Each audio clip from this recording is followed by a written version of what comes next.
pyramids in Giza, just outside of Cairo. We're here to visit the Wesleyan Standard churches in Egypt. The work began in Egypt here in 1920. Reverend Ray Webster from Owl's Head, New York, arrived in Alexandria in December of 1919. He traveled inland and began work in Nekhela. That was our first preaching point, first church as well. 1920, he began there. Things began in a very humble way.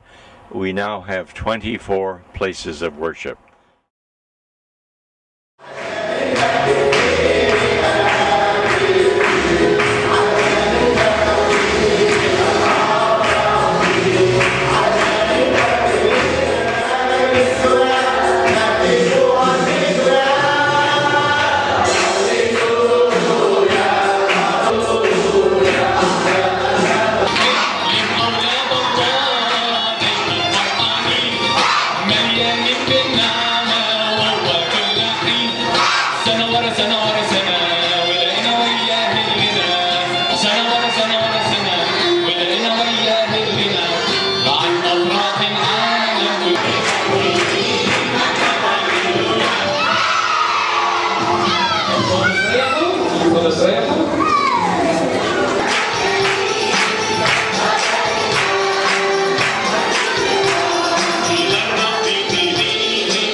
This is the village of Abeda.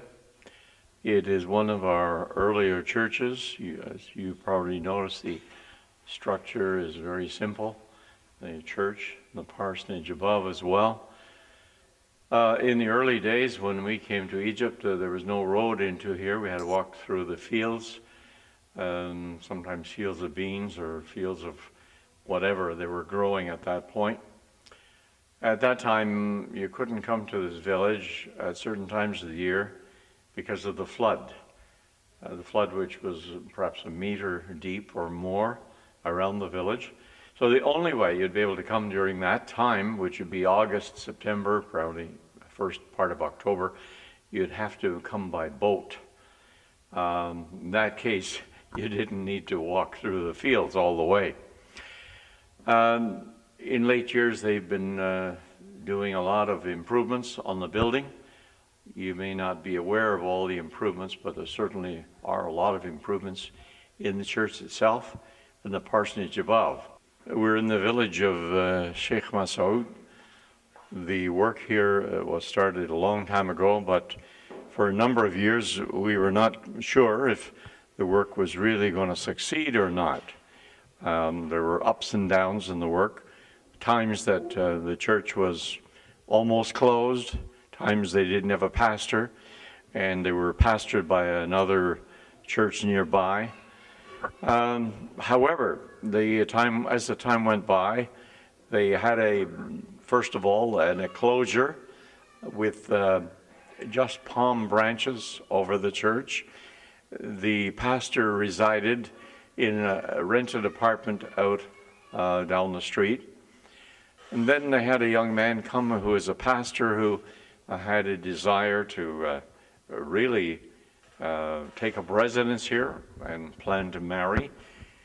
And in order to do this, it meant that they had to remove the beams and the palm branches and build a solid ceiling so they could build a structure on top. And then this man came along, his brother Ibrahim Saad, and he went ahead and built a room on top without permission. Got himself in a bit of problem with the local authorities, but he told them I had to have a place to live for my wife. In summary, our work in Egypt has made slow but steady progress through the years. By the grace of God and dedicated laymen and pastors, souls have been saved, lives have been changed, and churches established. I say, to God be the glory, great things He has done. During the last 9 years, 3 new churches have been launched, and there are good prospects for other places in the near future. We thank God for the present Egyptian government and the improved attitude toward the Christian community. We also thank God for our current group of dedicated and talented pastors and for the leadership given them by Superintendent Reverend Ibrahim. They deserve our support and our prayers. The door of opportunity in Egypt remains open, and we believe God is going to do a mighty work in the valley of the Nile. Egypt is also a strategic doorway to the other countries of the Middle East.